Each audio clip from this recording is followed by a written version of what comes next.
മാഷെ, നിങ്ങൾ ആ പട്ടിയുടെ പേരും പറഞ്ഞ് ഞങ്ങൾ ഇങ്ങനെ പറ്റിക്കാൻ പാടില്ലായിരുന്നു. എന്തൊരു മര്യാദക്കാരനാണ് ആ പട്ടി.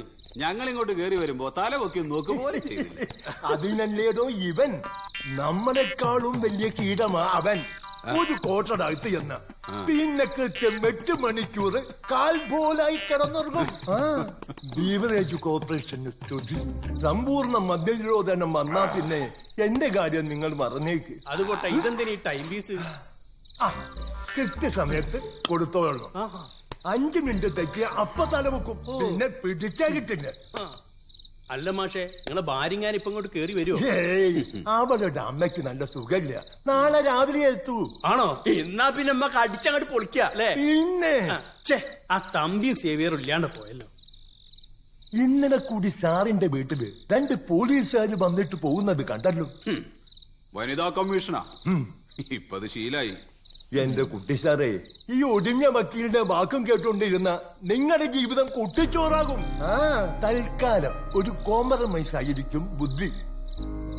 2 ചക്കര വർത്താനം പറഞ്ഞ് ആ വെള്ളച്ചില് പെണ്ണിന്റെ കൂടെ നിർത്തുക. കേസ് പിൻവലിച്ച ആ സെക്കൻഡ് പണി കൊടുക്കാം. ഓ, ഇപ്പൊ അങ്ങനെയായില്ലേ? എന്നാ പിന്നെ നിങ്ങളെ പാടാ എന്താ ചെയ്തു? എനിക്ക് വയ്ക്കില്ലേ പണങ്ങ. അവൻ ഇത് കൊടുക്കാൻ സമയായി. അല്ല മാഷെ, ഞാനിത് കൊടുത്തോട്ടെ. എന്തായാലും കുട്ടിക്ക് പാല് കൊടുക്കാനുള്ള യോഗം യശോദയ്ക്ക് തന്നില്ല.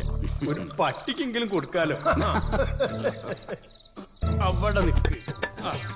ഗ്ലാസിന്റെ മുകളിലേക്കൊന്നും വിടല്ലേ, അവളെന്നെ. ദീപക് മോനെ വാടാ, അച്ഛൻ പാല് തരാം. പല പല സ്വഭാവമാണ് ആ പെണ്ണിന്. കസ്റ്റമേഴ്സിന്റെ മുമ്പിൽ വെച്ച് വല്ല പോരും കാണിച്ചാ എന്റെ കൺട്രോൾ കിട്ടും. ഏയ്, ബാങ്കിൽ വെച്ചിട്ട് വേണ്ട, പിന്നെ അവളെ ഫോണ് വിളിച്ചിട്ട് വീട്ടിൽ പോയി കാണും. ഇത്തിരി താണു കൊടുത്താലും കുഴപ്പമില്ല. പ്രാക്ടിക്കൽ. അവൻ എഴുന്നേറ്റോ? എന്റെ ഈശ്വര, ചതിച്ചല്ലോ.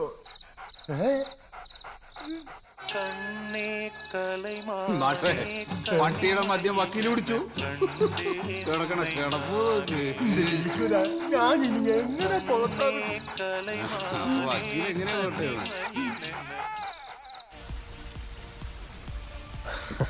ഗോവിന്ദൻകുട്ടിയോട് എനിക്ക് എന്ത് ശത്രുത? അതും ജീവിതത്തിൽ ഞാൻ ഇതുവരെ കണ്ടിട്ടില്ലാത്ത ഒരാളോട്. പിന്നെന്താ ഞാൻ കേസ് പിൻവലിച്ചാൽ? എടി മണ്ടി, അയാളെ കൊടുക്കാന്നുള്ളതല്ല നമ്മുടെ ലക്ഷ്യം. നമുക്ക് വേണ്ടത് പണം. നിന്റെ ബാങ്കിൽ നിന്ന് പണം അടിച്ചു മാറ്റുന്നവരെ അയാളുടെ കാല് നിലത്തുറക്കാൻ പാടില്ല. അയാൾ ഇങ്ങനെ ഓടിക്കൊണ്ടേയിരിക്കണം. പോലീസ് സ്റ്റേഷൻ, കോടതി, വനിതാ കമ്മീഷൻ, പിന്നെയും പോലീസ് സ്റ്റേഷൻ. ചുരുക്കി പറഞ്ഞാൽ ബാങ്കിനകത്ത് കയറാൻ അയാൾക്ക് സമയമേ കിട്ടില്ല. ഗോവിന്ദൻകുട്ടി ഭയങ്കര ആയുസാണല്ലോ പയ്യന്. ഫോൺ എടുക്ക. ഹലോ. നിരോഷ, ഞാൻ വിളിച്ചതേ, എനിക്ക് ഇയാളൊന്ന് നേരിട്ട് കാണണം. Why not? നാളെ വൈകിട്ട് എന്റെ വില്ലയിൽ വെച്ച് sharp 4 o'clock. Okay? Okay. Thank you. So now the ball is in your court. Be practical. ഗോവിന്ദൻകുട്ടിയെ കൊല്ലരുത്. വെറുതെ ഇങ്ങനെ തട്ടിക്കളിച്ചാൽ മതി. ഇലയെ പിടിച്ച പൂച്ചയെ പോലെ. മതി വില്ലി, സമയം എത്രയായി? ആ കാഴ്ചപ്പാട് ഇപ്പൊ ഇങ്ങ് എത്തും. എന്താ ഒരു സർപ്രൈസ് ഉണ്ടെന്ന് പറഞ്ഞ? സർപ്രൈസോ? അതൊക്കെ ഉണ്ട്. Stop kidding. രാവിലെ മുതൽ നീ എന്നിട്ട് കുരങ്ങ് കളിപ്പിക്ക. Sorry dear. ടെൻഷനായോ? കണ്ണിറുക്കി അടച്ചേ. ഇങ്ങനെ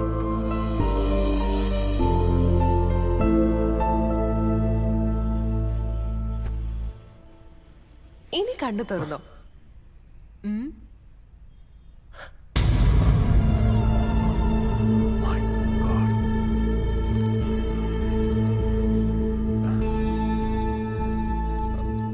കാശ് ഇവിടെ വെക്കുന്ന അപകടം.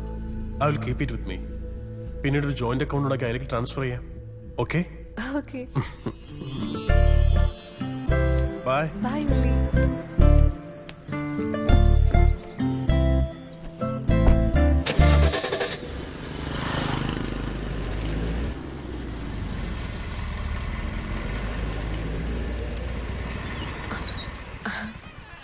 ഓ, യു ഓൺ ടൈം.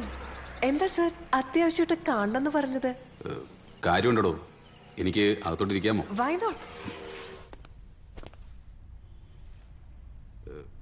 ഞാൻ ഓടിക്കൊണ്ടേയിരിക്കുകയാണ് നിരോഷ. പോലീസ് സ്റ്റേഷൻ, വനിതാ കമ്മീഷൻ, കോടതി വരാന്ത, വീണ്ടും പോലീസ് സ്റ്റേഷൻ.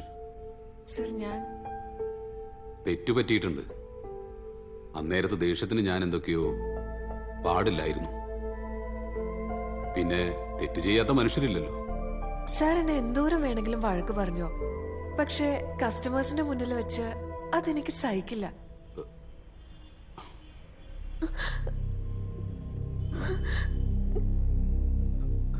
അയ്യോ നിരോഷ, നിരോഷ, ഈ കരയല്ലേ? ഞാനൊന്നും പറഞ്ഞില്ലല്ലോ. കരയില്ലേ, കരയില്ലേ, കരയില്ലേ?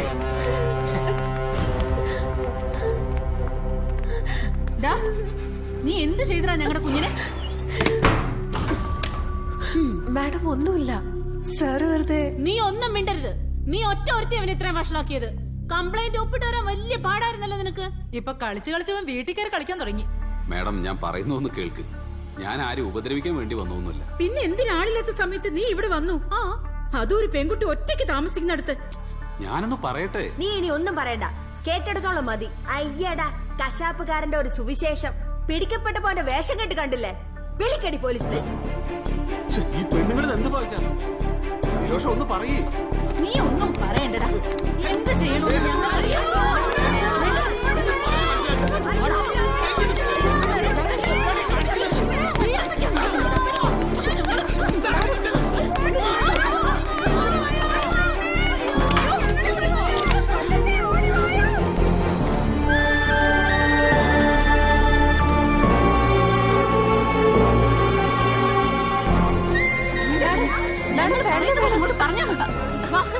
എനിക്ക് കള്ളം പറയാൻ വയ്യ മാഡം. ഒന്നും വേണ്ട, പറഞ്ഞോളാം.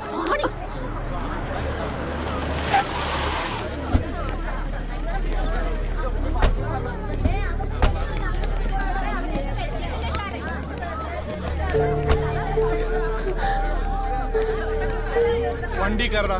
സാർ, എനിക്ക് ഒന്നും അറിയില്ല സാർ. ഈ പെണ്ണുങ്ങളെല്ലാം കൂടെ വെറുതെ ഇത് ചതിയാണ്. വന്ന് വണ്ടി കയറടാ. സാവിത്രി,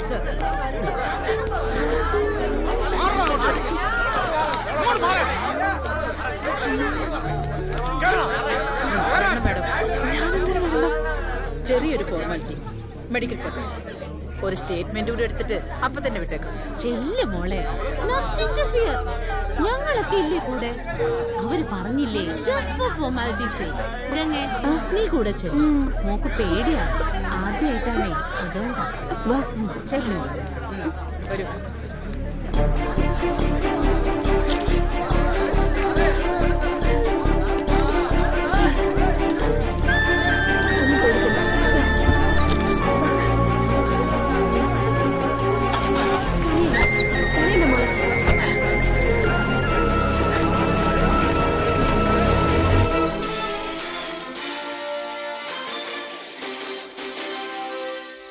കീഴുദ്യോഗസ്ഥയായ യുവതിയെ പീഡിപ്പിച്ച ബാങ്ക് മാനേജർ അറസ്റ്റിൽ. മങ്കര സഹകരണ ബാങ്കിലെ മാനേജറായ ഗോവിന്ദൻകുട്ടിയാണ് ബാങ്കിലെ ജീവനക്കാരിയായ നിരോഷയെ പീഡിപ്പിച്ചതിന് അറസ്റ്റിലായത്. ജോലി സ്ഥലത്ത് വെച്ച് പലതവണ ഭീഷണിപ്പെടുത്തിയിട്ടും ഇംഗിതത്തിന് വഴങ്ങാതിരുന്ന നിരോഷയെ പ്രതി ദർശൻ നഗറിലെ അവരുടെ വില്ലയിൽ അതിക്രമിച്ചു കയറി കീഴ്പ്പെടുത്തുകയായിരുന്നു. ഗോവിന്ദൻകുട്ടിക്കെതിരെ നിരോഷ വനിതാ കമ്മീഷനിൽ 2 മാസം മുമ്പ് പരാതി നൽകിയിരുന്നു. പീഡനത്തിനിരയായ നിരോഷ സ്ത്രീ സമത്വവേദിയുടെ എക്സിക്യൂട്ടീവ് മെമ്പറാണെന്നുള്ളത് സംഭവത്തിന്റെ തീവ്രത വർദ്ധിപ്പിക്കുന്നു. സ്ത്രീ സമത്വവേദിയുടെ ചെയർപേഴ്സൺ നയനകുമാരി ഉൾപ്പെടെയുള്ള ഭാരവാഹികൾ സംഭവ സ്ഥലത്ത് പാഞ്ഞെത്തിയതിനാൽ കൊലപാതക ശ്രമത്തിൽ നിന്ന് നിരോഷ തലനാരിഴയ്ക്ക് രക്ഷപ്പെടുകയായിരുന്നു. പ്രസിഡന്റ് വസുന്ധരയിലേക്ക്.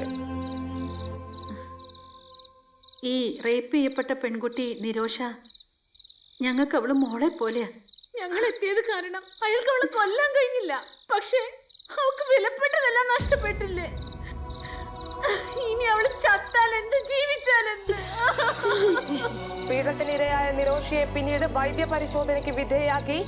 മാഡം, പ്രേക്ഷകർക്ക് വേണ്ടി റിപ്പോർട്ടിന്റെ വിശദാംശങ്ങൾ ഒന്ന് പങ്കുവയ്ക്കാമോ? ഇന്റർകോഴ്സ് നടന്നു എന്നതിൽ യാതൊരു സംശയവുമില്ല. പക്ഷെ എനിക്ക് മനസ്സിലാവുന്നത് ഇതാദ്യത്തെ പ്രാവശ്യമൊന്നുമല്ല. ഇതിനു മുമ്പും പെൺകുട്ടി പലതവണ അതിക്രമത്തിന് വിധേയായിട്ടുണ്ട്. എന്താ നിന്റെ ഭാവം? നീ എങ്ങോട്ടാ മോളെ രാത്രിയില്? ഞാൻ പോവാമേ. ഇനി ഒരു നിമിഷം എനിക്ക് അയാളുടെ കൂടെ ഇവിടെ നിൽക്കാൻ പറ്റില്ല. മോളെ, ഈ അവസരത്തിൽ നീ പോകരുത്. ഇതിലെന്തോ ചതിയുണ്ട്. ഇത് അവനല്ല, അവൻ ഇങ്ങനെയൊന്നും ചെയ്യാൻ പറ്റില്ല. കുറച്ചുനാൾ മുമ്പായിരുന്നെങ്കിൽ ഞാൻ വിശ്വസിക്കില്ലായിരുന്നു. അയാൾ ഒരാളെ കൊന്നിട്ട് വന്നാ കൂടി ഞാൻ സഹിച്ചേനെ മോളെ. പക്ഷെ ഇത്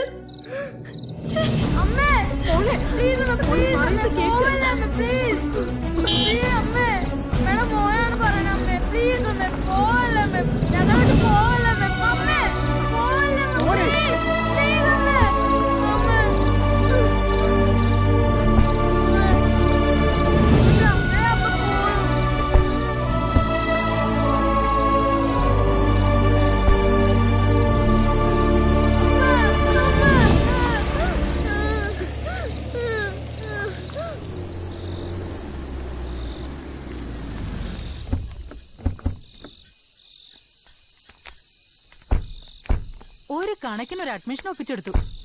സൗകര്യമുള്ള മറ്റൊരിടം കിട്ടുന്നത് വരെ മഞ്ജു ഇവിടെ തന്നെ അഡ്ജസ്റ്റ് ചെയ്യട്ടെ. വാ കേറാം, മേട്ടൻ നമുക്ക് വേണ്ടി വെയിറ്റ് ചെയ്യാം. വാ വാ.